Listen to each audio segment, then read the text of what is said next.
चलो, consumer equilibrium chapter, micro economics chapter number 2। अब देखो इस वाले चैप्टर में क्या था, इक्विलिब्रियम का मतलब क्या होता है ना, सेटिस्फैक्शन। इक्विलिब्रियम का मतलब क्या हो जाएगा, कंज्यूमर की सेटिस्फैक्शन। और कंज्यूमर को सेटिस्फैक्शन कब मिलती है, जब उसने किसी सामान के ऊपर एक एक रुपये जो लगाया उसकी पूरी पूरी क्या मिलनी चाहिए उसको, सेटिस्फैक्शन। मतलब अगर आपने 10 रुपीज का सामान लिया है तो आपको 10 रुपीज की क्या चाहिए, सेटिस्फैक्शन चाहिए। तो आपने कोई अगर चीज परचेज कर रहे हो तो 10 रुपीज खर्च करे तो 10 रुपीज की सेटिस्फैक्शन मिलेगी, तो आप उसको क्या करोगे, क्या कहते हैं, खरीदोगे। तो यहाँ पर अगर हम बात करते हैं, देखो चैप्टर में अंदर क्या है, सबसे पहले डेफिनेशन आ जाती है कंज्यूमर। कौन होता है consumer, a consumer is the one who buys goods and services for the satisfaction of wants. Consumer कौन है, कंज्यूमर इज अ पर्सन जो गुड्स एंड सर्विसेज को बाय करता है सेटिस्फैक्शन ऑफ वांट्स के लिए। He takes decision with regard to the kind of goods to be purchased or in order to satisfy his wants। उसको क्या decision लेना पड़ता है कि कौन सा गुड्स उसको परचेज करना है अपनी वांट्स को सेटिस्फाई करने के लिए। The main objective is to get maximum satisfaction. बेटा एक कस्टमर का सबसे बड़ा सेटिस्फेक्शन क्या है, ऑब्जेक्टिव क्या है, कि हमें मैक्सिमम सेटिस्फेक्शन मिलनी चाहिए from spending his income on various goods and services. ठीक है, चलो, तो maximum satisfaction from spending his income on various goods and services. चलो, एक, चलो, कंज्यूमर को क्या चाहिए, मैक्सिमम सेटिस्फेक्शन चाहिए from spending his income on various goods and services. The main M of this chapter, इसको आपको नहीं पढ़ने की जरूरत। इसके अंदर हम दो अप्रोचेस पढ़ेंगे सेटिस्फेक्शन के लिए। पहली अप्रोच आपकी कौन सी होगी, कार्डिनल यूटिलिटी अप्रोच हम पढ़ेंगे, और एक पढ़ेंगे ऑर्डिनल यूटिलिटी अप्रोच। कोई बता सकता है कार्डिनल यूटिलिटी अप्रोच क्या थी, क्या पढ़ा था कार्डिनल यूटिलिटी अप्रोच के अंदर। हाँ, ब्लैंक हो रखे हैं सारे। People consume different goods and services in order to maximise the satisfaction level. ठीक है, आप किसी भी चीज को, अगर आपकी कोई जरूरत है तो उस चीज को पहले कंज्यूम करोगे, जब भी तो आपकी वांट क्या हो जाएगी, सेटिस्फाई हो जाएगी।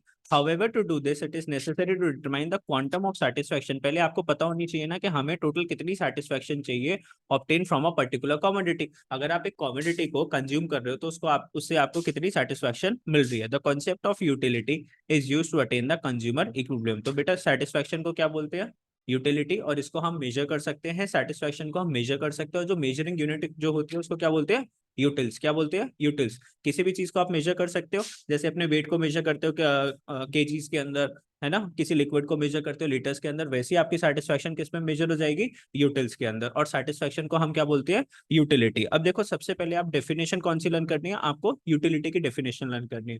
यूटिलिटी की डेफिनेशन क्या बोलती है, utility refers to want satisfying power of a commodity. एक जो कॉमोडिटी है ना, कॉमोडिटी वो आपकी वांट को क्या करेगी, सेटिस्फाई करेगी, आपकी इच्छा को क्या करती है, सेटिस्फाई। एक कॉमोडिटी क्या है, कि आपको उसकी चीज की जरूरत थी, आपने बोला मुझे मोबाइल की जरूरत है, लैपटॉप की जरूरत है, एंड आपकी कुछ इच्छा थी, आप उसमें कुछ करना चाहते थे, कुछ क्रिएटिव करना चाहते थे, कुछ भी करना चाहते थे, आपकी वो वांट सेटिस्फाई हो जाएगी उस लैपटॉप को या उस फोन को, उस कॉमोडिटी को यूज करके। उसको हम क्या बोल देंगे, utility. Utility refers to want satisfaction power of a commodity. तो आपकी एक वांट थी, इच्छा थी, जिसको उस कॉमोडिटी ने क्या करा, सेटिस्फाई करा, तो ये क्या हो गया, सेटिस्फैक्शन। जो भी चीज आपको सेटिस्फाई करते हो उसको क्या बोल देते हो आप, यूटिलिटी बोल देते हो। ठीक है, आगे। जो चीजें मैं नहीं पढ़ा रहा उसको आप सीधा सीधा क्या कर सकते हो, इग्नोर कर सकते हो। बहुत सारी चीजें लिखी हुई है लेकिन मैं उसको वैसे ही समझा दूंगा। सबसे पहले आप किसके ऊपर फोकस करोगे, टोटल यूटिलिटी के ऊपर बात करेंगे। किस पे बात करेंगे, टोटल यूटिलिटी। अब देखो यूटिलिटी का मतलब क्या होता है, सेटिस्फेक्शन। और टोटल यूटिलिटी का मतलब है जब आप उस कॉमोडिटी को पूरा का पूरा कंज्यूम कर लेते हो, टोटल जब पूरा कंज्यूम कर लेते हो तो आपको कितनी सेटिस्फेक्शन। जैसे आप लोगों को भूख लग रही थी, आपने जैसे सबसे बढ़िया इसका एग्जाम्पल है पिज्जा, आपने पिज्जा ऑर्डर करा, उसके अंदर 4 स्लाइसेस थी। तो पहली साइड से कुछ आपकी इच्छा पूरी होगी, दूसरी स्लाइस से कुछ इच्छा पूरी होगी, सेटिस्फेक्शन, थर्ड से सेटिस्फेक्शन, फोर्थ स्लाइस खाने के बाद फिर प्रॉपर सेटिस्फेक्शन। तो चारों स्लाइसेस से जो आपको जो सेटिस्फेक्शन मिली, उस सारी सेटिस्फेक्शन को जो मैं प्लस कर देता हूँ उसको क्या नाम देते हैं हम, टोटल यूटिलिटी का नाम देते हैं। क्या नाम देते हैं, टोटल यूटिलिटी। ठीक है, तो जैसे मान लो आपने बोला पहली स्लाइस खाई, कितनी सेटिस्फेक्शन मिली, 15, फिर 10 की सेटिस्फेक्शन, फिर 5 की सेटिस्फेक्शन, फिर 2 की सेटिस्फेक्शन। तो ये सेटिस्फेक्शन एक के बाद एक क्या करती रहती है, कम होती रहती है। पहले स्लाइस से सबसे ज्यादा सेटिस्फेक्शन मिलेगी, दूसरे से कम, तीसरे से कम, और फोर्थ से और कम मिलेगी। तो 10 और ये 25, 30, 32 यूटिल्स की आपको क्या मिल गई, सेटिस्फेक्शन मिल गई। बात क्लियर आप लोगों को। ठीक है, चलो।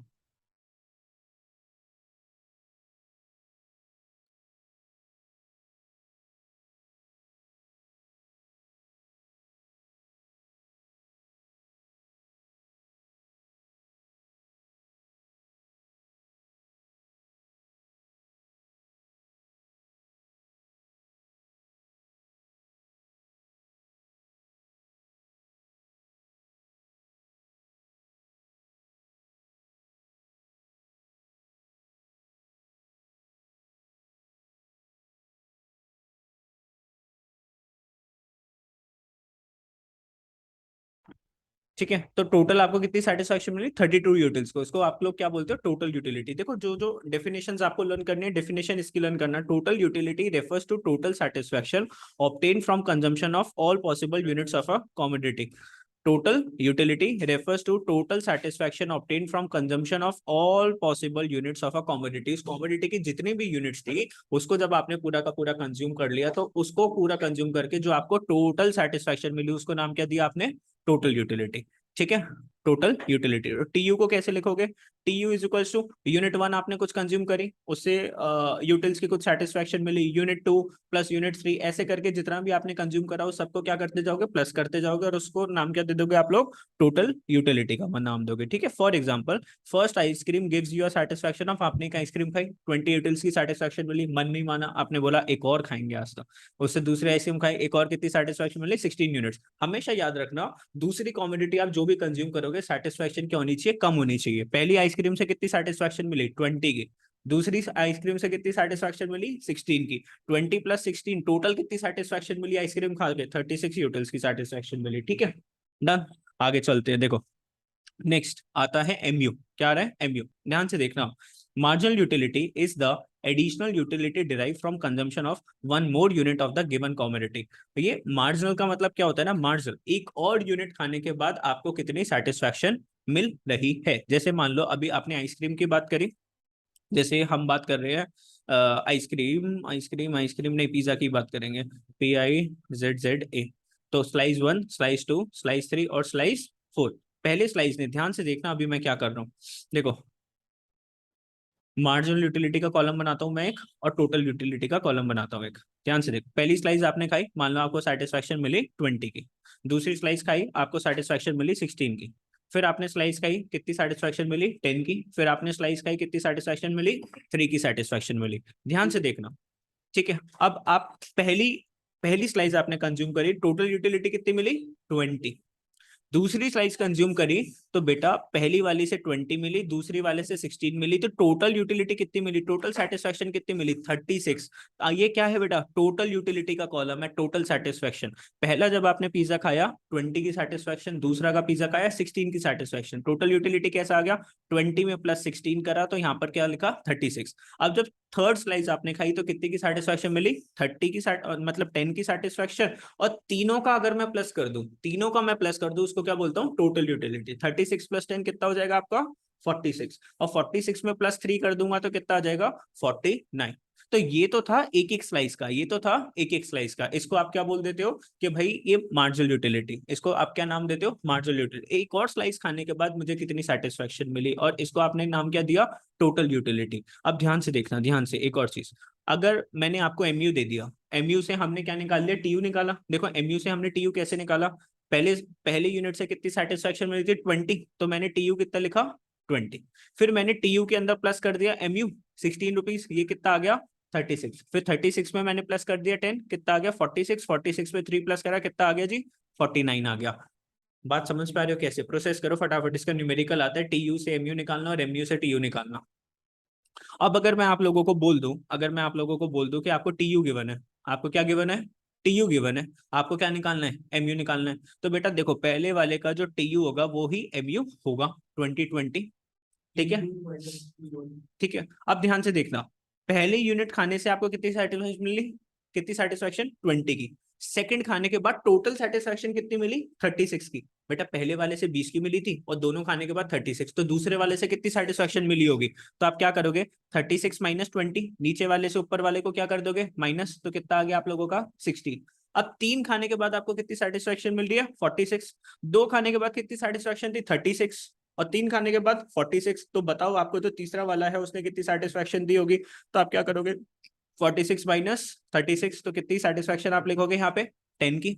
अब आप क्या करोगे टीयू के लिए 49 माइनस 46, यहाँ पर क्या आ जाएगा 3, 49 माइनस 46, तो ये क्या निकल गया एमयू। अब ध्यान से देखो एमयू का फॉर्मूला क्या निकल गया, एमयू इज इक्वल्स टू, अगर मैं देखूं ये जो 36 था ये कौन सा वाला टीयू था, TU2 था ना, TU2 माइनस TU1, यही करा ना मैंने, TU2 माइनस TU1 एमयू निकालने के लिए। अब यहाँ पे देखो दोबारा से, यहाँ पर अगर मैंने एमयू निकाला तो ये क्या था TU3 माइनस TU2, और यहाँ पर कैसे निकला MU।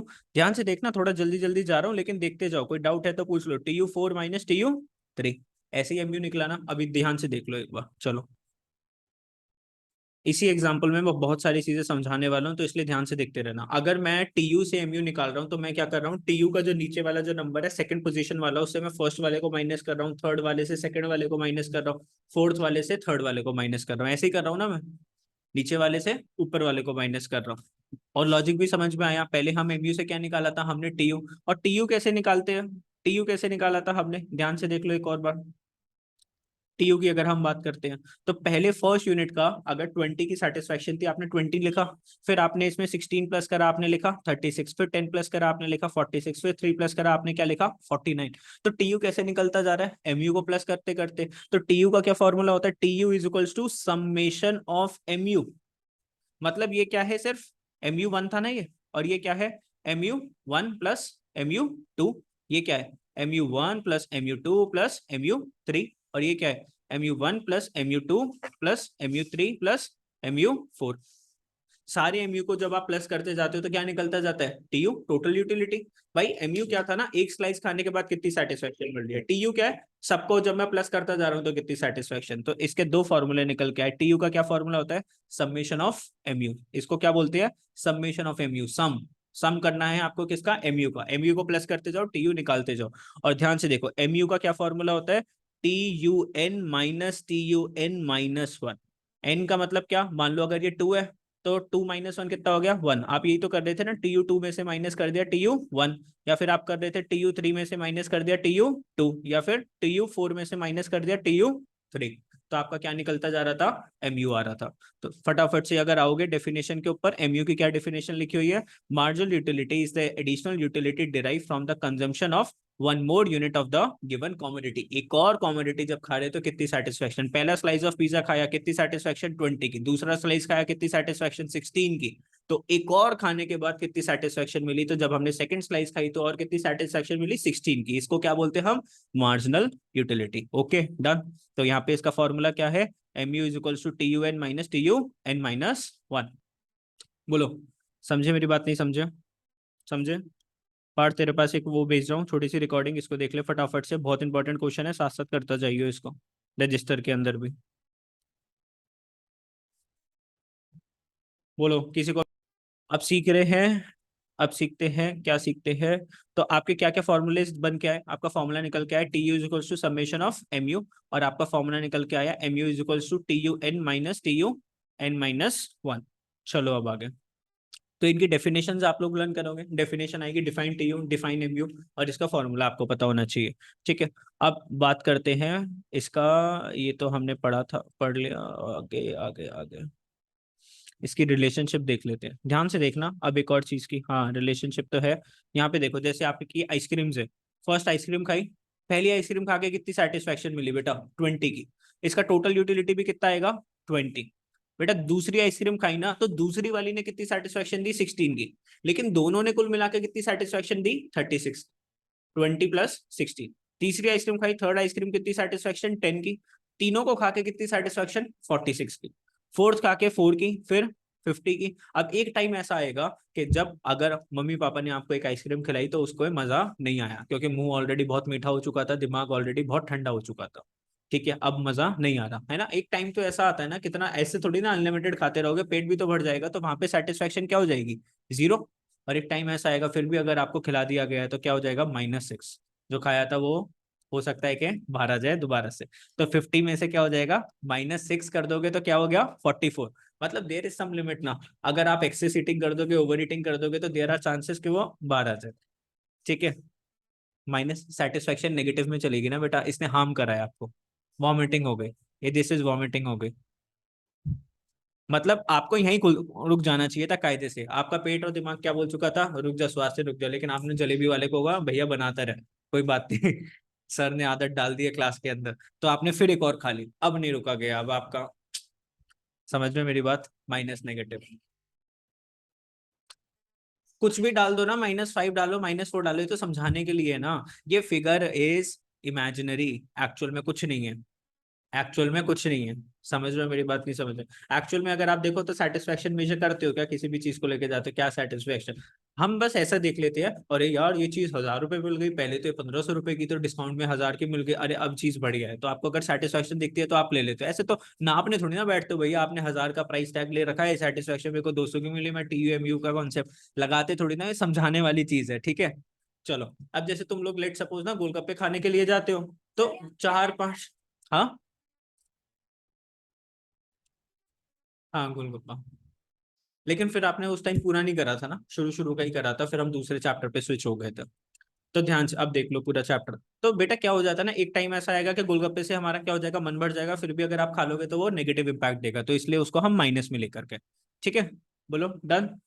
अब ध्यान से देखो, एक टाइम ऐसा आएगा जब आपकी टोटल यूटिलिटी क्या हो जाएगी ना, हाईएस्ट हो जाएगी, देख रहे हो 50-50 पे हाईएस्ट हो गई। और जब ये हाईएस्ट पहुंच जाएगी, एक टॉप पोजीशन पे पहुंच जाएगी, TU वहां से ये क्या करेगी, फॉल करेगी। तो देखो 50 से कहां पर आ गई, 44 पे आ गया। तो अगर आप बात करो टोटल यूटिलिटी का, यहाँ पे देखो फटाफट से ग्राफ गिवन है आपको, टोटल यूटिलिटी का क्या गिवन है, ग्राफ। ग्राफ ऐसे स्टार्ट हो रहा है, आपकी यूटिलिटी बढ़ती जा रही है, बढ़ती जा रही है, बढ़ती जा रही है, एक टाइम ऐसा आ रहा है कि यहाँ पर भी 50, यहाँ पर भी 50, और उसके बाद ये फिगर देख रहे हो 50 की बात क्या हो गई, डाउन चली गई। तो एक ग्राफ ऐसे बना आपका, ऐसे, ठीक है, ऐसे करके बन गया आपका ग्राफ।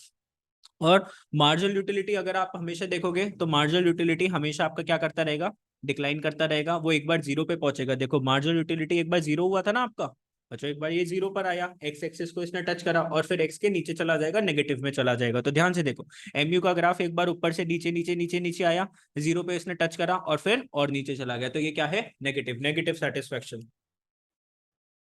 नींद नहीं आनी चाहिए किसी बच्चे को, कंट्रोल। ठीक है, आगे किसके, तो total utility is equal to summation of MU। अब ध्यान से देखो, ये जो बोलते हैं ना, जब आपकी सेटिस्फेक्शन जीरो हो जाती है तो इसको क्या बोलते हैं, this point is known as, ये जो इस पॉइंट पे हम क्या बोलते जाते हैं, this point is known as point of satiety और the state of maximum satisfaction. Sorry, ये जो पॉइंट नंबर फोर्थ है, आपको यहाँ पर क्या बोलेंगे, this is the point of maximum satisfaction. यहाँ पे कस्टमर क्या हो गया, पूरा का पूरा क्या हो चुका है, सेटिस्फाइड हो चुका है, तो इसको पॉइंट को नाम क्या देते हैं, देखो, after consuming the fifth ice cream TU is zero, MU is zero. ध्यान से देखते रहो कौन से पॉइंट की मैं बात कर रहा हूँ, जब आपने 4 यूनिट्स को आप कंज्यूम कर चुके हो, और आप कौन सी यूनिट पर आ चुके हो, फिफ्थ यूनिट पे आ चुके हो। क्या ये फिफ्थ यूनिट खाने के बाद आपको कोई सेटिस्फेक्शन मिली है, हमको कोई सेटिस्फेक्शन नहीं मिली। इस पॉइंट को हम क्या बोलते हैं, पॉइंट ऑफ स्टैटिक, क्या बोलते हैं, पॉइंट ऑफ स्टैटिक, और the stage of maximum satisfaction. तो this is the stage of maximum satisfaction. बेटा पिछला जो यूनिट जो खाया था फोर्थ पीस, उसमें भी 50 की आपको टोटल यूटिलिटी मिली थी, और फोर्थ पीस में भी और फिफ्थ पीस में भी आपको टोटल यूटिलिटी कितनी मिली है, 50 की मिली है। अब आपकी यहाँ पर सेटिस्फेक्शन इंक्रीज नहीं हो रही, तो आपकी सेटिस्फेक्शन यहाँ पे क्या हो चुकी है, खत्म हो चुकी है। ठीक है, तो 1 मार्क का क्वेश्चन आ जाता है, डिफाइन पॉइंट ऑफ स्टेटी। तो आप क्या लिखोगे, this is a point where consumer is not getting any marginal utility from consuming additional unit of the commodity। Fourth से जब वो फिफ्थ पर आया तो उसको कोई सेटिस्फेक्शन नहीं मिली, and TU is maximum, MU is zero, TU is maximum. इस पॉइंट को आप क्या बोलोगे, पॉइंट ऑफ मैक्सिमम सेटिस्फेक्शन। तो कंज्यूमर की ये है पॉइंट ऑफ मैक्सिमम सेटिस्फेक्शन। समझे मेरी बात, नहीं समझे? यस। चलो, अब कुछ है relationship between TU and MU। अब ये 4 मार्क्स का क्वेश्चन आता है आपका, ये 3 रिलेशनशिप आपको लिखना पड़ता है, एंड जो साइड में ये जो फिगर है, आपको TU और MU की फिगर आपको बनानी पड़ती है। 100% क्वेश्चन आने के चांसेस रहते हैं इसके, कि TU MU का रिलेशनशिप मैम पूछेंगे, मतलब इस टॉपिक से कुछ ना कुछ तो आएगा ही आएगा, चाहे 2 नंबर की डेफिनेशन है, चाहे 4 नंबर का ये रिलेशनशिप है। क्या, TU increasing with an increase in the consumption of commodity as long as MU is positive। देखो TU increases with an increase, अब इसको आपको लर्न करना है, TU increases with the increase in consumption। जैसे जैसे आप अपने कंजम्पशन को इंक्रीज करते जाओगे, वैसे वैसे आपकी जो सेटिस्फेक्शन है वो क्या होती जाएगी, इंक्रीज होती जाएगी। और जब तक आपकी सेटिस्फेक्शन इंक्रीज होगी, आपका MU क्या रहेगा, पॉजिटिव रहेगा। देखो फटाफट से देखो, ये क्या बोल रहा है, जब तक आपका क्या लिखा हुआ है, TU increases with increase in consumption of the commodity, MU is positive. जब तक TU इंक्रीज हो रहा है, ध्यान से देखना, पहले TU कितना था, 20, फिर 36, फिर 46, फिर 50, इंक्रीज हो रहा है TU, इंक्रीज हो रहा है ना। जब तक आपका TU इंक्रीज करेगा, जब तक आपका, हेलो हो, देख ले ध्यान से, जब तक आपका TU इंक्रीज करता जाएगा, जब तक आपका MU क्या रहेगा, पॉजिटिव। आपका MU क्या है, पॉजिटिव। और जैसे ही आपका TU गिरा बेटा 50 से, जैसे ही आपका TU कितना आया, 44, तो आपका MU क्या हो जाएगा, नेगेटिव। बात तो समझ में आ रही है ना, बिकॉज एमयू को जब हम प्लस करते जा रहे हैं तो क्या निकलता जा रहा है, टीयू।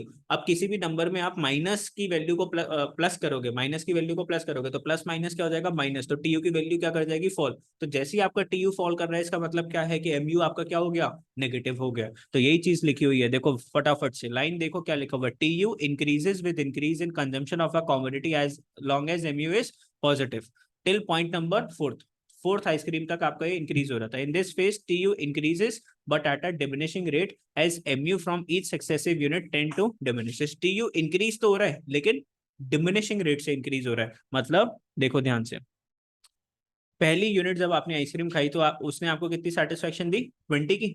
दूसरी आइसक्रीम ने 36, टोटल 36। अगर आप देखोगे इसमें एडिशन कितना था, 16। पहली वाली से कितना मिला था सेटिस्फेक्शन, 20, दूसरी आइसक्रीम से 16। अब यहाँ पर देखो कितना सेटिस्फेक्शन मिला, 10 का सेटिस्फेक्शन मिला। इससे कितना सेटिस्फेक्शन मिला, 4, इससे सेटिस्फेक्शन 0 और इससे सेटिस्फेक्शन -6। तो सेटिस्फेक्शन को हमने क्या नाम दे दिया, एमयू। ठीक है, चलो। तो टीयू इंक्रीज करता है at the decreasing rate, TU increase करता है डिक्रीजिंग रेट बिकॉज टीयू किससे निकल के आ रहा है, एमयू को प्लस करते करते हो, एमयू हर यूनिट के बाद क्या हो रहा है, डिक्रीज होता जा रहा है। When TU reaches the maximum, जब टीयू मैक्सिमम पे होता है तो एमयू आपका क्या होता है, 0। तो टीयू अगर 50 पर है, एमयू किस पे खड़ा हुआ है, 0 पर। ठीक है, और हम बात करते हैं when consumption is increase beyond the point of static. Static का मतलब जब एमयू आपका क्या हो चुका है, 0 हो चुका है, आपका एमयू क्या हो चुका है, 0। फिफ्थ यूनिट के ऊपर फिर भी आपने 6 यूनिट जब कंज्यूम करे तो एमयू बिकम्स नेगेटिव। आपने 6 यूनिट खाई तो एमयू क्या हो गया आपका, -6। तो ये वाला पॉइंट आप लोग लर्न करोगे और उसके बाद आपको ये फिगर्स बनानी आनी चाहिए। कौन सी फिगर्स, ये दोनों फिगर्स, टीयू और एमयू की फिगर्स आपको आनी चाहिए। बनाने के लिए आप ऐसे रफ हैंड से आपको बनाना है, प्लॉटिंग व्लॉटिंग करने की आपको जरूरत नहीं है। ठीक है, अब यहाँ पे देख रहे हो डॉटेड लाइन आ रही है, डॉटेड लाइन क्या दिखा रही है आपको, डॉटेड लाइन देखो यहाँ पे इंटरसेक्ट कर रही है, ये क्या है, पॉइंट 0। एमयू कौन से पॉइंट पर है, 0। और यहाँ पे जो टोटल यूटिलिटी कौन से पॉइंट पर है, 50। इसको नाम क्या देंगे, नाम क्या है इस वाली लाइन का, फिर ये कौन सी लाइन होगी, पॉइंट ऑफ स्टैटिक।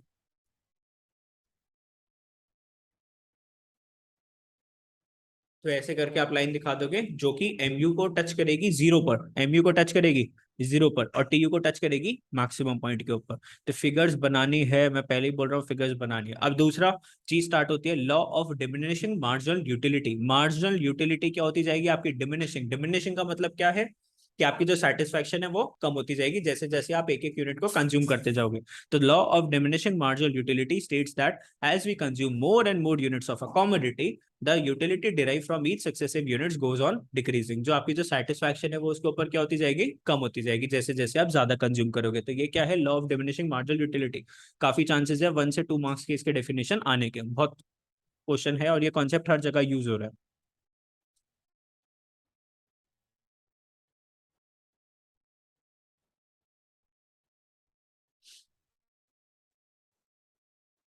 अब देखो, अब डेफिनेशन आएगी आपके किसकी, कंज्यूमर इक्विलिब्रियम।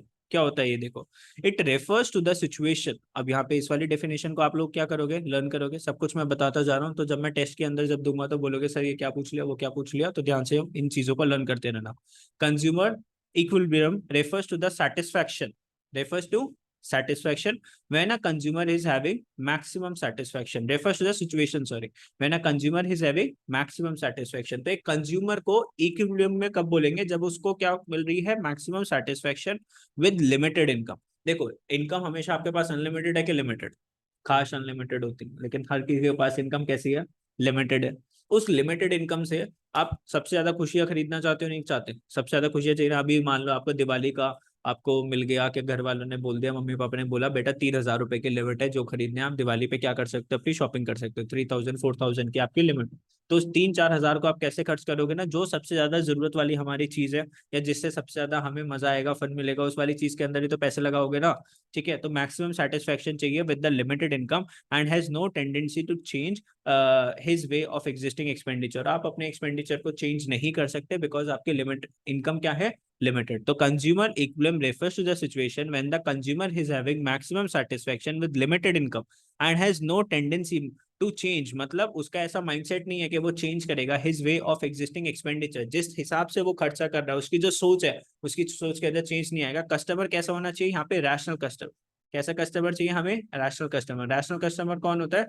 जो अपनी किस चीज के ऊपर स्पेंड करेगा? समझदार कस्टमर होना चाहिए जो अपनी नेसेसिटी के ऊपर स्पेंड करेगा। ठीक है, चलो, किसी को कोई डाउट है तो अब हम बात करेंगे again one of the most important topic, consumer equilibrium in case of single commodity. अगर आप लोग मार्केट में जाते हो और पैसे जो लगाते हो वो किस कमोडिटी पे लगाते हो? एक कमोडिटी पे पैसे खर्च करते हो, वन कमोडिटी। लेट सपोज आप मोबाइल परचेज करने के लिए गए एंड घर वालों ने आपको दिए थे 30,000 रुपीज पैसे खर्च करने के लिए। तो आपको क्या चाहिए ना, 30,000 रुपीज का अगर आपको फोन चाहिए तो 30,000 की हमें उससे क्या चाहिए? सेटिस्फेक्शन भी चाहिए। तो आपका जो रुपीज जो है वो किसके बराबर होनी चाहिए? मार्जिनल यूटिलिटी के बराबर होना चाहिए। मार्जिनल यूटिलिटी को किस में मेजर करते हो? यूटिल्स के अंदर। तो आपका जो रुपीज की जो वैल्यू है वो किसकी वैल्यू के साथ मैच करनी चाहिए? यूटिल्स के साथ मैच करनी चाहिए। बात समझ रहे हो मेरी? नहीं समझ रहे? देखो, a consumer purchasing a single commodity will be at equilibrium, मतलब मैक्सिमम सेटिस्फेक्शन कब मिलेगी? When he is buying such a quantity of that commodity which gives him maximum satisfaction. उतनी क्वांटिटी परचेज करो जिससे आपको क्या मिले? मैक्सिमम सेटिस्फेक्शन मिले। ठीक है, इसको सॉल्व करने के लिए आपको दो चीजें चाहिए। एक तो जो हम परचेज करने वाले कमोडिटी उसका प्राइस हमें पता होना चाहिए, और हमें उसकी मार्जिनल यूटिलिटी के बारे में पता होना चाहिए कि कितनी हमें उससे सेटिस्फैक्शन मिल रही है। ठीक है,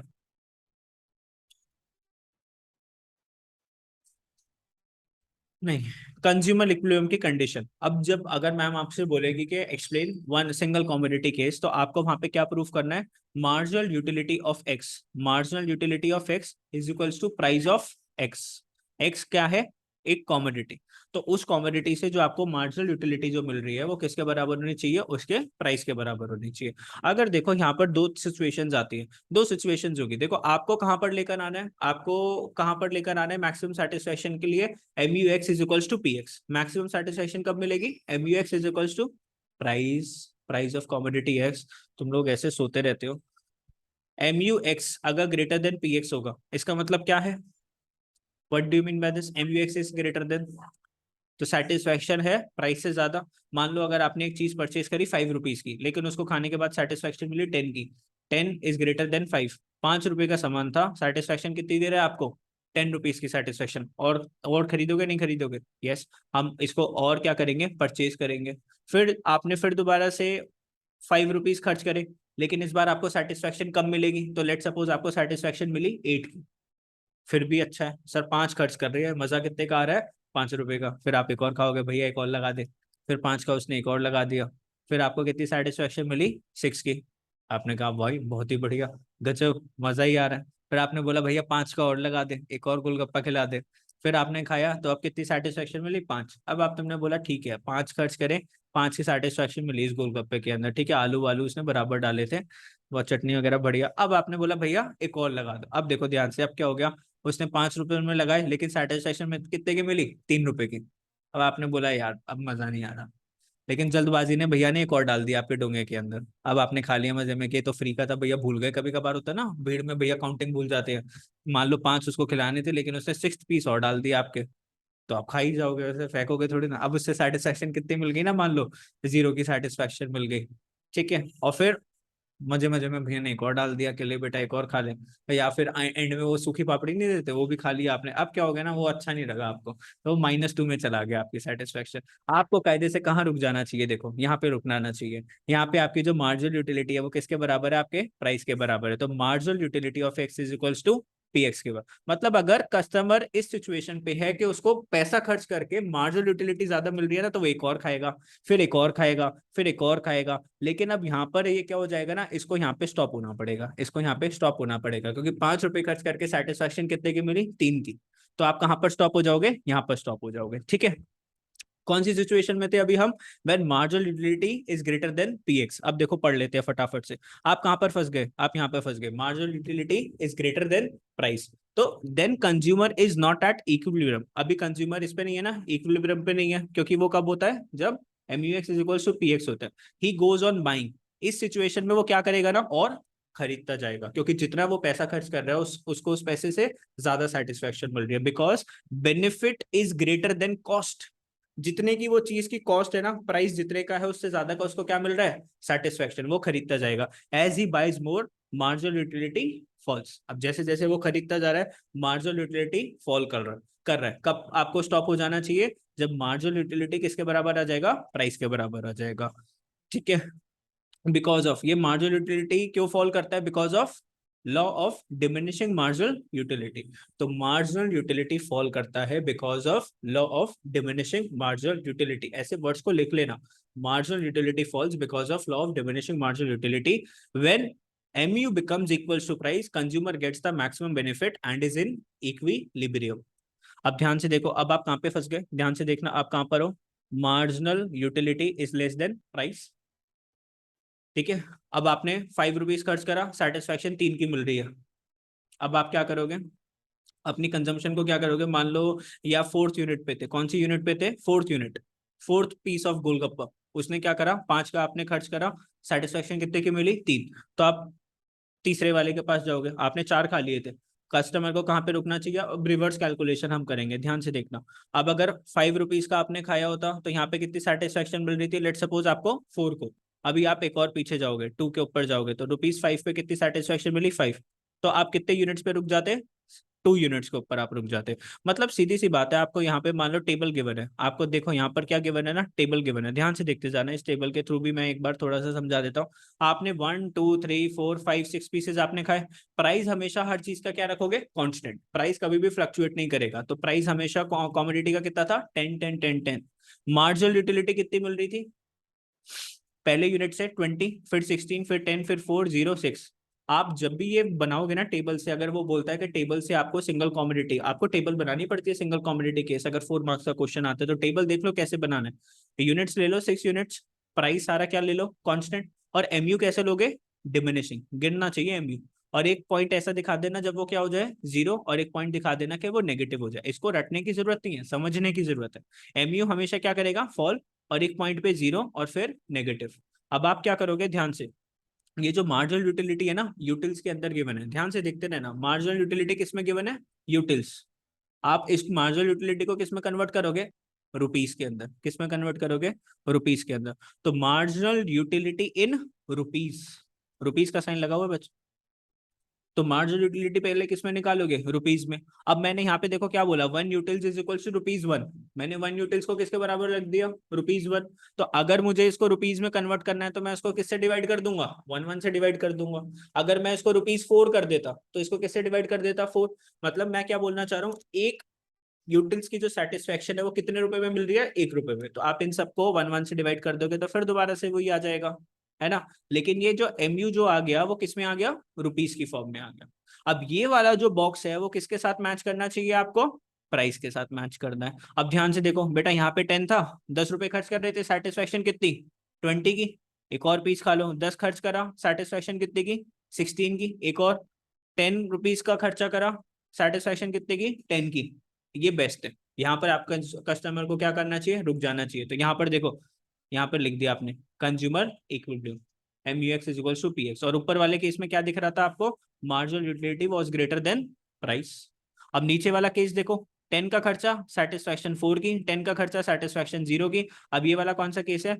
marginal utility of X is less than price. अब कस्टमर अगर मान लो यहाँ पर फंस चुका है तो उसको कहाँ जाना है? 4 और 3 पे। यहाँ पर आके ये क्या हो जाएगा? स्टॉप। इस वाले केस के अंदर अगर वो 5th यूनिट पर है, इसको अपनी उसको कंजम्पशन को कम करना पड़ेगा। जहां इसने 5 चीजें कंज्यूम करी, इसको कितनी चीज कंज्यूम करनी चाहिए थी? 3।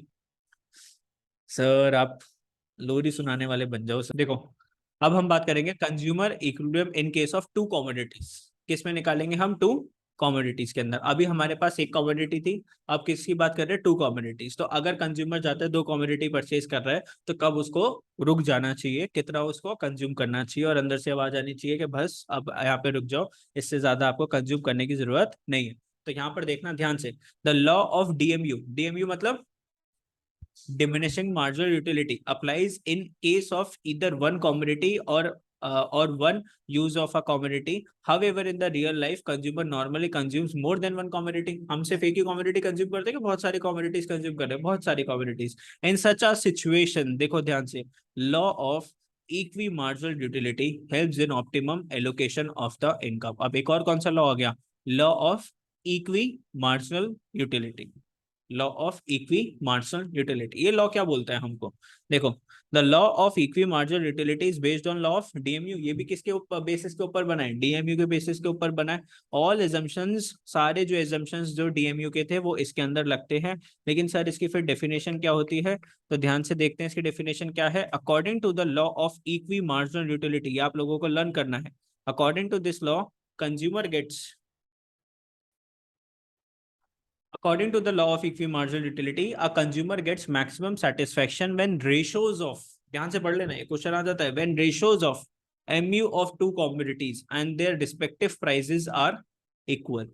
When the ratios of mu of the two commodities and their respective prices are equal and mu falls if consumption increases. When the ratios of mu of two commodities with their prices are equal. अब sir ये बोलना क्या चाहते हैं, आप हमें बता दो प्लीज। ये बोलना चाहते हैं ये marginal utility divided by price of commodity X किसके बराबर होनी चाहिए, marginal utility of commodity Y divided by price Y. अगर मैम क्वेश्चन देती हैं तो उसमें से सबसे ज्यादा चांसेस कौन से केस के आने के हैं, वन कमोडिटी के, टू कमोडिटी, सबसे ज्यादा चांसेस है टू कमोडिटी के, क्योंकि वन कमोडिटी में इतनी सारी चीजें नहीं थी जितनी सारी चीजें टू कमोडिटी की है। तो मेरे भी जब एग्जाम जो होते हैं हमेशा मैम ले दे के यही वाला क्वेश्चन डालती थी 6 मार्क्स का, टू कमोडिटी केस। ठीक है, तो ध्यान से देखते हैं टू कमोडिटी केस क्या बोलना चाहता है। आपने एक कमोडिटी एक्स परचेज करी और उसके ऊपर आपको जो सेटिस्फेक्शन जो मिली, मार्जिनल यूटिलिटी आपको जो मिला वो मिला मान लो 100 यूटिल्स का। ध्यान से देखते रहना। और उस कमोडिटी का जो प्राइस जो था वो कितने की कमोडिटी थी, 10 रुपीज की कमोडिटी थी। तो बेटा एक बात बताओ, हर 1 रुपया जो आपने खर्च जो करा उसके ऊपर, हर 1 रुपीज के ऊपर आपको कितनी सेटिस्फेक्शन मिली है, 1 रुपये पर। बेटा 100 की टोटल सेटिस्फेक्शन मिली, उसको मैं डिवाइडेड बाय कर दूंगा 10 से, तो हर 1 रुपीज स्पेंड पे कितने की सेटिस्फेक्शन मिल रही है, 10 यूटिल्स की सेटिस्फेक्शन मिल रही है। This is known as law of equi marginal utility. हर 1 रुपए के ऊपर मुझे बराबर की क्या चाहिए, सेटिस्फेक्शन। तो अगर मैं 10 रुपीज खर्च कर रहा हूं और हर 1 रुपए के ऊपर 10 की सेटिस्फेक्शन मिल रही है, तो बोलो टोटल सेटिस्फेक्शन कितनी की है, 100 यूटिल्स की। समझे मेरी बात, नहीं समझे? तो अगर एक्स कमोडिटी का मुझे क्या क्या चाहिए, मार्जिनल यूटिलिटी चाहिए। मार्जिनल यूटिलिटी को आपने डिवाइड किसके साथ कर दिया, प्राइस के साथ डिवाइड कर दिया। तो क्या निकल के आया कि 1 रुपए को खर्च करके मुझे कितनी सेटिस्फेक्शन मिल रही है। ऐसे ही आप किसका कर दोगे, वाई का कर दोगे। Marginal utility of Y upon में P Y. Marginal utility price का डिक्स से डिवाइड कर दोगे प्राइस ऑफ वाई। अब जैसे मान लो यहाँ पे टोटल 200 की सेटिस्फेक्शन थी, कमोडिटी का प्राइस कितना था, 50 रुपीज। तो अब यहाँ पर आंसर क्या आएगा बोलो, 4 रुपीज, 4 यूटिल्स, सॉरी आंसर क्या आएगा, 4 यूटिल्स, क्योंकि ऊपर क्या है ना, यूटिल्स। अब ये 4 यूटिल्स का मतलब क्या है, आप जो पैसे जो खर्च कर रहे हो आप, उसके अगेंस्ट आपको कितने की सेटिस्फेक्शन मिल रही है, आपको 4 की सेटिस्फेक्शन मिल रही है। आपने 50 रुपीज खर्च करे, उससे 4 की सेटिस्फेक्शन मिल रही है, तो टोटल कितना हो गया, 200 यूटिल्स। अब आपको कब रुक जाना चाहिए, जब marginal utility of X upon में P X is equal to marginal utility of Y upon में पी वाई। ध्यान से सुनते रहना, फिर मैं बुक से पढ़ाऊंगा।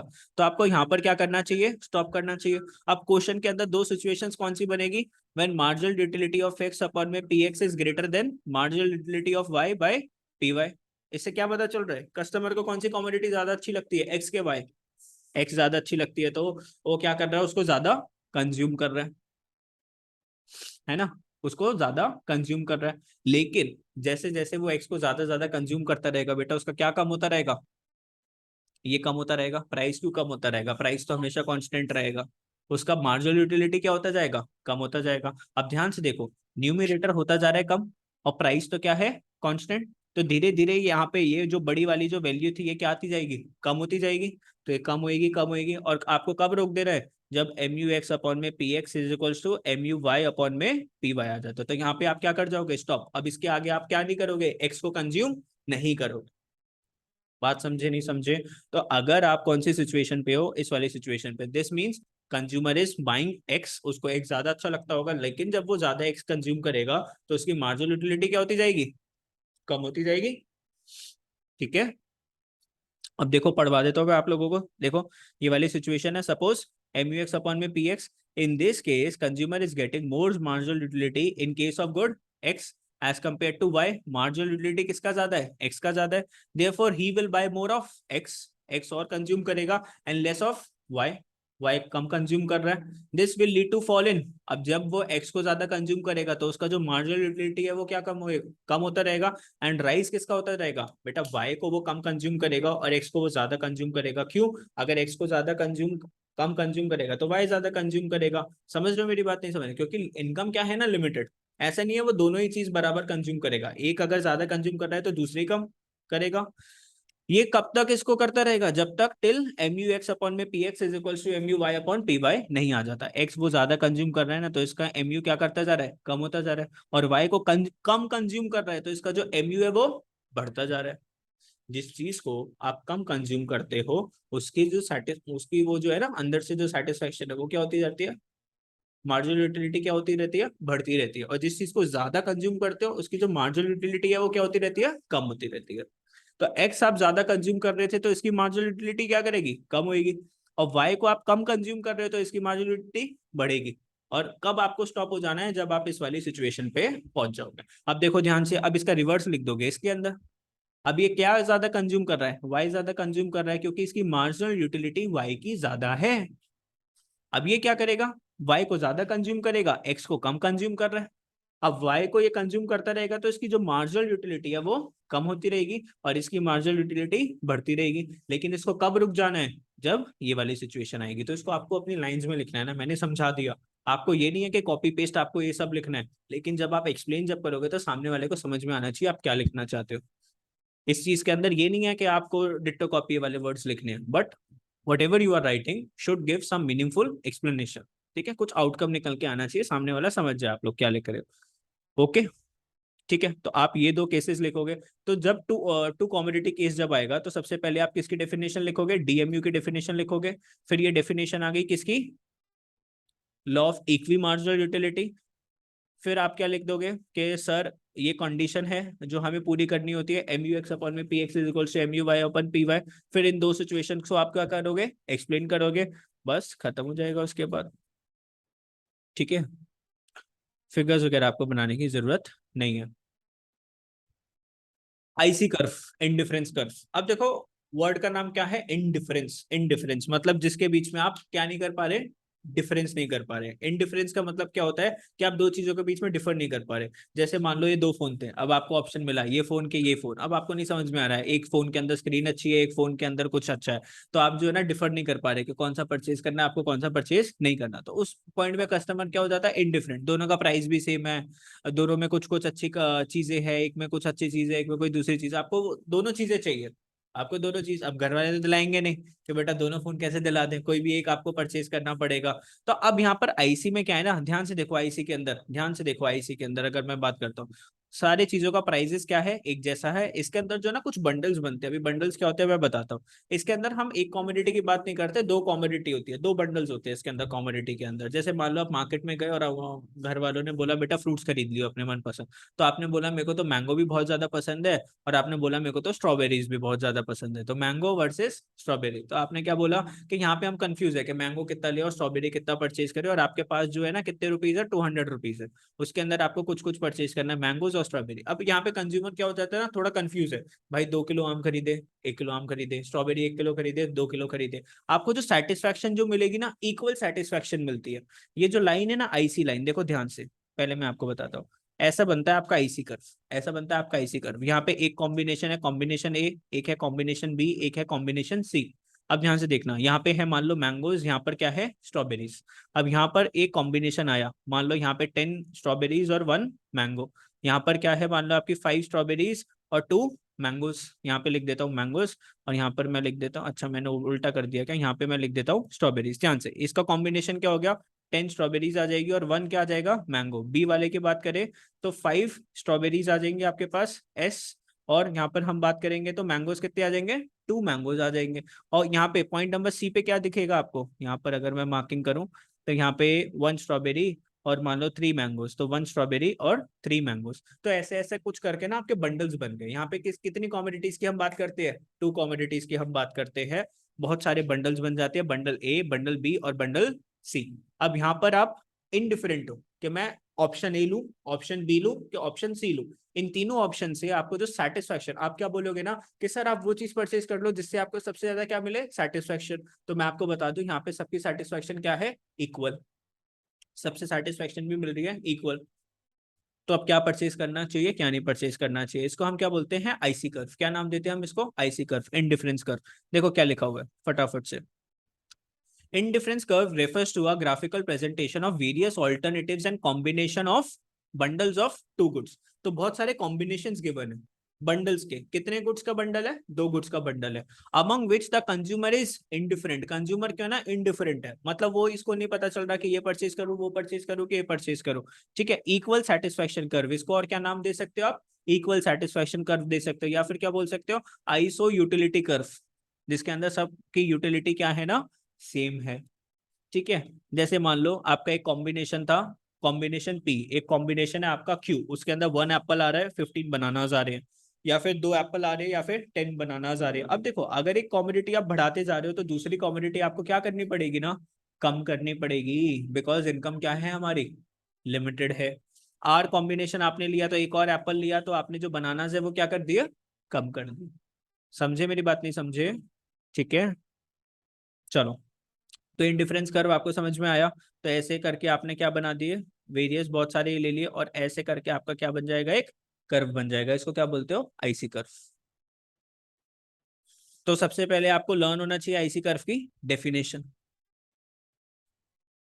Graphical presentation of various alternative combination of bundles of two goods where the consumer is indifferent. बोलो, डन? समझे नहीं समझे? चलो आगे।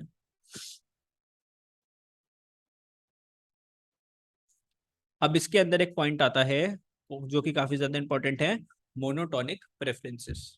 Monotonic preferences means that a rational consumers always prefer more of a commodity as it offers him a high level of a satisfaction. आप किसके ऊपर जाओगे, more of a commodity, ऐसा कोई बंडल जिसके अंदर आपको जो क्वांटिटी मिल रही है ना वो ज्यादा मिल रही है। ज्यादा क्वांटिटी मतलब ज्यादा सेटिस्फेक्शन, ज्यादा क्वांटिटी मतलब ज्यादा satisfaction. In simple words monotonic preferences implies that as consumption increases total utility also increases। अगर आप कंज्यूमशन अपनी बढ़ाते जा रहे हो तो टोटल यूटिलिटी भी तो क्या कर रही है, बढ़ती जा रही है। एक स्लाइस पिज्जा खाया 20 की, दूसरा स्लाइस खाया तो 16 की सेटिस्फेक्शन, लेकिन दोनों का मिला दे तो 20 + 16 कितना हो जाएगा, 36 हो जाएगा। तो जैसे जैसे आप और कंज्यूम करते रहते हो वैसे आपकी टोटल यूटिलिटी क्या होती है, बढ़ती रहती है। तो मोनोटोनिक प्रेफरेंसेस का मतलब क्या है, देखो ध्यान से। For example consider two goods, यहाँ पर हम दो गुड्स की बात कर रहे हैं, जैसे मान लो एप्पल की बात करी और बनानास की बात करें। तो एक बंडल क्या था, आपने 10 एप्पल्स परचेज करे और 10 बनानास परचेज करे। और एक दूसरा कॉम्बिनेशन क्या था जिसमें आपको 7 एप्पल्स परचेज करने और 7 बनानास परचेज करने हैं। ध्यान से देखना, इसके अंदर आपको इक्वल सेटिस्फेक्शन मिल रही है, यहाँ पे भी इक्वल सेटिस्फेक्शन, लेकिन यहाँ पे भी इक्वल सेटिस्फेक्शन, लेकिन आप कौन सा परचेज करोगे फिर, ऑब्वियसली सर जिसके अंदर ज्यादा क्वांटिटी हम वो परचेज करेंगे, हम ये वाली कॉमोडिटी को परचेज करेंगे। तो consumer preferences first bundle as compare to second bundle will be called monotonic preferences as first bundle contains more of both apples and bananas. तो अगर आपको चूज करना है ना ए बी सी में से अंदर अगर आपको चूज करना है तो ऐसा बंडल चूज करो जिसके अंदर जो दोनों क्वांटिटी है ना वो ज्यादा हो। अब मान लो ए और बी फर्स्ट और सेकंड में से चूज करना होता तो आप क्या चूज करते, ऑब्वियसली फर्स्ट चूज करते, क्योंकि इसके अंदर कितने एप्पल्स मिल रहे हैं 10, और सेकंड के अंदर कितने एप्पल्स थे 7, और इसमें कितने एप्पल्स थे 10, और इसमें कितने एप्पल्स थे, बनानास थे 7। ठीक है, तो मोनोटोनिक प्रेफरेंसेस का मतलब क्या है, अगर आपको दो बंडल्स में से चूज करना है तो वो बंडल चूज करो जिसमें सबसे ज्यादा आपको क्या मिल रही है, quantity, because higher the quantity more is the total utility derive from it. अब बात करते हैं इंडिफरेंस मैप। तो बेटा जब इंडिफरेंस कर्व के मम्मी पापा आप बना देते हो ना, जैसे मान लो इंडिफरेंस कर्व है, बच्चा है ये इसके पापा हो गए, इसके बड़े पापा से ऊपर होगी मम्मी हो गई, तो मम्मी हो गई, ये पापा हो गए, फादर हो गए, और ये कौन हो गया ना, ये बच्चे हो गए, चिल्ड्रन। तो ये जो फैमिलीज हो गए इसको हम क्या बोलते हैं, family of indifference curve is called indifference map. Indifference curve की जो फैमिली होगी उसको क्या बोलते हो आप, इंडिफरेंस मैप। तो इंडिफरेंस कर्व के मम्मी पापा क्या हो जाते हैं ना, पूरे जब सबको एक उस पे बना देते हो फिगर पे, जैसे ये देखो ना बना हुआ है एक्चुअल में, देखो क्या लिखा हुआ, indifference map refers to the family of indifference curve that represents consumer preferences over all the bundles of the two goods.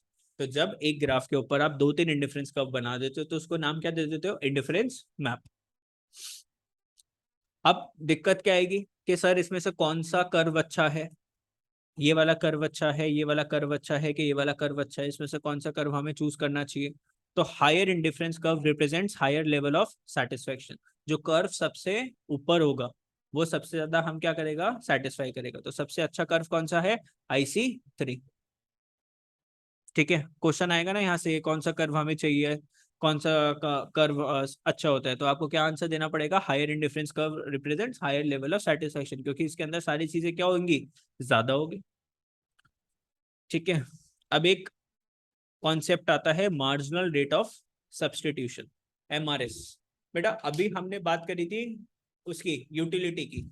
Marginal utility किस प्रिंसिपल के ऊपर चलता था, DMU के बेसिस के ऊपर चलता था, diminishing marginal utility, law of diminishing marginal utility के बेसिस के ऊपर सारा हमने सीखा था, single community case, two community case. अब जो डिफरेंस कर्व है ये कौन से उसके ऊपर चलता है, ये चलता है MRS के ऊपर। कौन से लॉ के ऊपर चलता है, मार्जिनल रेट ऑफ सब्स्टिट्यूशन के ऊपर चलता है। मार्जिनल रेट ऑफ सब्स्टिट्यूशन क्या बोलता है, MRS refers to the rate at which the commodity can be substituted with each other so that total satisfaction of consumer remains the same। अगर आपको market में बोला गया, जैसे मान लो यहाँ पर MRS मैं आपको बताता हूँ क्या होता है एग्जाम्पल के थ्रू। आप यहाँ पर देखो, आप पहले 1 एप्पल अगर परचेज कर रहे थे तो कितने बनानास परचेज कर रहे थे, 15। अब यहाँ पर देखो, आपने अगर एक और एप्पल परचेज करा तो बेटा आपको बनाना उसको सेक्रीफाइस करना पड़ेगा ना। अगर एक कॉमोडिटी आप ज्यादा परचेज करते हो तो दूसरी कॉमोडिटी आप क्या करोगे, सेक्रीफाइस। इसको क्या बोलते हैं, मार्जिनल रेट ऑफ सब्स्टिट्यूशन। मतलब अगर आपने एक एप्पल को इंक्रीज करा तो आपने बनाना को क्या कर दिया, हटा दिया। This is known as substitution. एक चीज हटाई तो दूसरी चीज हमने ज्यादा परचेज कर ली। ठीक है, चलो मार्जिनल रेट ऑफ सब्स्टिट्यूशन। अब इस मार्जिनल रेट ऑफ सब्स्टिट्यूशन का फॉर्मूला क्या बोलता है, सेक्रीफाइस अपॉन गेन। ऊपर क्या लेना होता है आपको, सेक्रीफाइस, और नीचे क्या लेना पड़ता है आपको, गेन। तो अब यहाँ पर क्वेश्चन आएगा कि आपको यहाँ पे इसका MRS निकालना है। क्या निकालना है, MRS। और MRS क्या होता है, सेक्रीफाइस अपॉन गेन। बेटा बताओ यहाँ पे क्या सेक्रीफाइस हुआ है, पॉइंट नंबर 2 में क्या सेक्रीफाइस हुआ, 5 बनाना सेक्रीफाइस हुए, 5 की, और एप्पल्स कितना गेन हुआ है, 1। तो आप क्या लिखोगे, 5:1। अब दूसरे में उसमें भी आता है। और यहाँ पर अगर हम बात करें, यहाँ पे MRS कितना है, सेक्रीफाइस अपॉन में गेन। तो सेक्रीफाइस आपने क्या करा है, यहाँ पे कितना सेक्रीफाइस हुआ, 10/4:1। यहाँ पर कितना है, 3:1, और यहाँ पर कितना है, 2:1। इसको आप क्या नाम देते हो, मार्जिनल रेट ऑफ सब्स्टिट्यूशन। इसका फॉर्मूला क्या है, ऊपर क्या लिखते हो, न्यूमरेटर में सेक्रीफाइस, डिनोमिनेटर में क्या लिखते हो आप लोग, गेन लिखते हो। तो MRS क्या हो गया, सेक्रीफाइस अपॉन में गेन। तो डेफिनेशन को याद करना है आप लोगों को। Marginal rate refers to the rate at which the commodity can be substituted with each other. एक कॉमोडिटी ज्यादा तो दूसरी कॉमोडिटी कम, ऐसा ही चलेगा। So that total satisfaction of the consumer remains the same. जब ये चैप्टर नंबर 1 में हमने पढ़ा था तो क्या पढ़ा था ना, कि हमारे पास लिमिटेड रिसोर्सेज है। अब आपको अगर गन बनानी है या बटर बनाना है, तो अगर आप बटर ज्यादा बना रहे हो तो आपको गन्स कम बनानी पड़ेगी, और गन ज्यादा बना रहे हो तो आप बटर कम बना पाओगे, because we have limited resources. दोनों ही चीज अगर आपको ज्यादा बनानी है तो आपको उन रिसोर्सेज को क्या करना पड़ेगा, इंक्रीज करना पड़ेगा, लेबर ज्यादा लगानी पड़ेगी, पैसे ज्यादा लगाने पड़ेंगे। ठीक है, समझ रहे नहीं समझ रहे, चलो देखो, एक लाइन के ऊपर फोकस करना। MRS is the rate at which the consumer is willing to give up bananas for one more unit of apple। एक और एप्पल कंज्यूम करने के लिए उसको किसको सेक्रीफाइस करना पड़ रहा है, बनानास को सेक्रीफाइस करना पड़ रहा है। It means MRS means the slope of indifference curve. जो MRS जो है ना, MRS ये जो इंडिफरेंस कर्व की आप लोग स्लोप देख रहे हो ना, देखो क्वेश्चन आएगा, व्हाई इज इंडिफरेंस कर्व, ये जो इंडिफरेंस कर्व की ऐसी जो स्लोप है ऐसा क्यों है, it is because of marginal rate of substitution. मान लो अगर यहाँ पर आपके एप्पल्स है और यहाँ पर क्या है, बनानास। बच्चों देखो जल्दी से, बनानास आपके कम होते जा रहे हैं, और अगर यहाँ पे बात करोगे तो एप्पल्स इंक्रीज होते जा रहे हैं, क्योंकि एप्पल्स कौन से एक्सेस पे है, एक्स एक्सेस पे।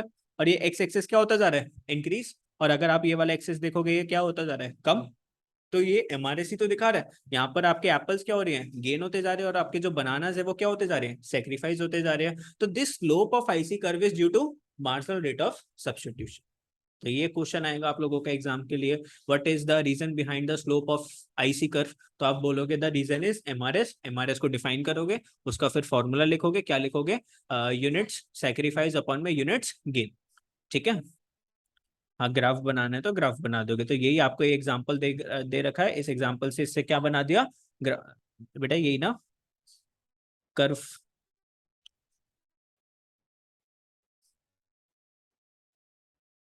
अब ध्यान से देखो, आपको पॉइंट पॉइंट मार्क नहीं करना, सीधा आप नॉर्मल हैंड से बना दोगे। Properties of indifference curve, again this is very very important.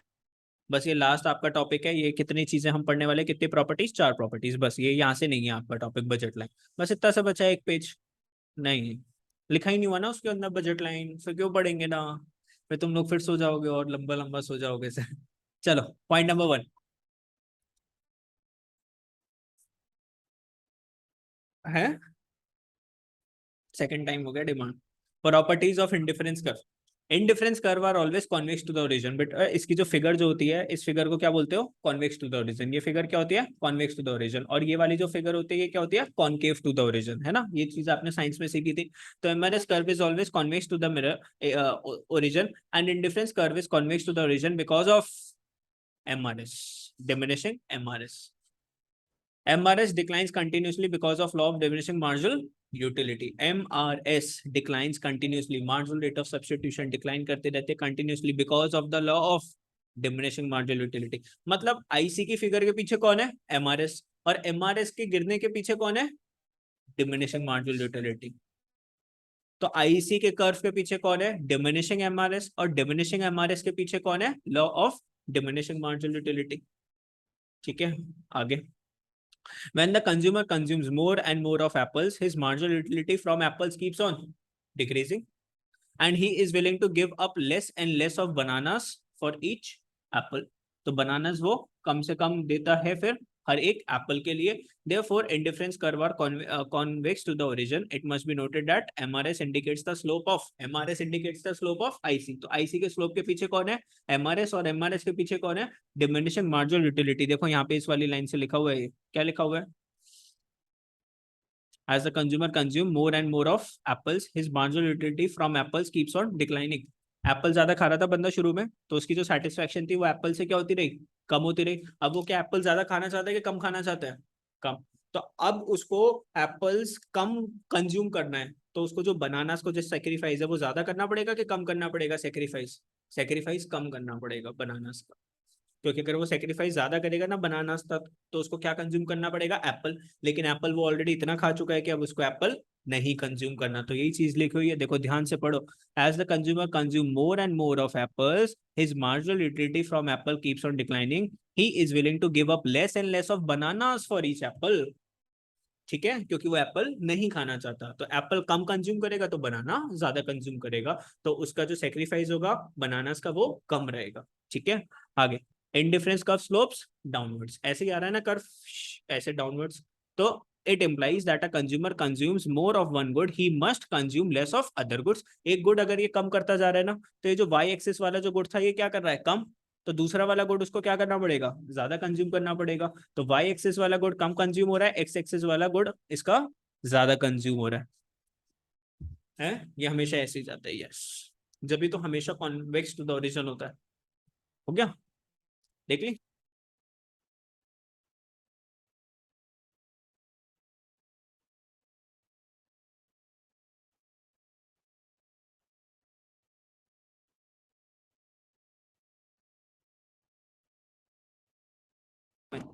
It happens because if the consumer decides to have one more unit of good, he will have to reduce the number of units of good so that the total satisfaction remains the same. एक unit ज्यादा खाएगा तो दूसरी unit कम consume करना पड़ेगा, ताकि जो total satisfaction है ना वो क्या रहे, बराबर बराबर रहे। तो इसको हम क्या बोलेंगे, downwards. Higher indifference curve represents higher level of satisfaction. बेटा 4 मार्क्स का क्वेश्चन आएगा यहाँ से। कोई भी 2 प्रॉपर्टीज या 3 प्रॉपर्टीज वो दे देंगे और बोलेंगे इसको एक्सप्लेन करके दिखाओ। Higher indifference curve represents higher level of satisfaction. अभी हमने पढ़ा था ना, IC1 था, IC2 था, IC3 था, तो मैंने बोल दिया था कि IC3 हमारा क्या है, मोस्ट प्रेफरेबल है। लेकिन ऐसा क्यों, देखो, higher indifference curve represents large bundle of goods which means more utility because of monotonic preferences। बेटा जो IC ऊपर है ना, उसके ऊपर सबसे ज्यादा यूनिट्स आप क्या कर सकते हो, कंज्यूम कर सकते हो। और मैंने मोनोटोनिक प्रेफरेंसेस में आपको क्या सिखाया कि 2 बंडल्स में से कंज्यूमर कौन सा बंडल प्रेफर करता है, जिसके अंदर उसको दोनों गुड्स ज्यादा मिले किसी भी यूनिट से। अब जैसे मान लो एक बंडल है ए, उसके अंदर मान लो एप्पल्स और बनानास की गेम खेल रहे हैं, ठीक है, एप्पल्स और बनानास की गेम खेल रहे हैं, यहाँ पे इसके 7 आ रहे हैं, यहाँ पे 10 आ रहे हैं। एक है पॉइंट बी, यहाँ पर अगर हम बात करें तो इसके आ रहे हैं 6 आ रहे हैं और यहाँ पर आ रहे हैं इसके 5, ठीक है। सी बंडल है, यहाँ पर आ रही है इसके 5 आ रहे हैं और यहाँ पर आ रहे हैं इसके 9। तो अब तीन चीजों में से आपको प्रेफर करना है, कौन सा प्रेफर करोगे? जिसके अंदर दोनों गुड्स ज्यादा हो, तो हम ए वाले को प्रेफर करेंगे। इसको हम क्या बोलते हैं?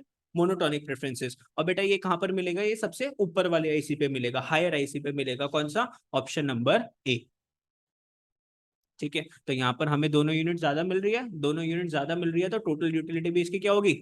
ज्यादा होगी, ठीक है। आगे तो आपको बस यहाँ तक ही लिख दोगे चलेगा, ये सब लिखने की आपको जरूरत नहीं है। अब indifference curve can never intersect each other. कभी भी कोई इंडिफरेंस कर्व आपस में एक दूसरे के साथ क्या नहीं करेंगे ना, आपस में इंटरसेक्ट नहीं करेंगे, ज्वाइन नहीं करेंगे, एक दूसरे को काट के नहीं जाएंगे। तो indifference curve can never intersect each other as two indifference curve can not represent the same level of satisfaction. दोनों आईसी से सेम लेवल ऑफ सेटिस्फेक्शन नहीं मिल सकती। देखो यहाँ पर इस पॉइंट की हम बात करें, ए पॉइंट पर, ए पॉइंट क्या बता रहा है कि एक टाइम पर आईसी और आईसी टू दोनों क्या थे? एक पॉइंट पर आके मिले थे ना। ऐसा कभी हो सकता है? नहीं हो सकता है, क्योंकि हर एक आईसी अलग लेवल की क्या देगा आपको? सेटिस्फेक्शन देगा। They can not intersect each other, it means only one indifference curve will pass through a given point on a indifference map. तो एक आईसी एक पॉइंट से जाएगा, ऐसा नहीं है कि उसी पॉइंट से दूसरा आईसी भी निकल रहा है आपका, ठीक है। चलो uh, तो नीचे वाला पढ़ने की जरूरत है क्या? नीचे वाले पढ़ने की आपको जरूरत नहीं है। In the satisfaction from point,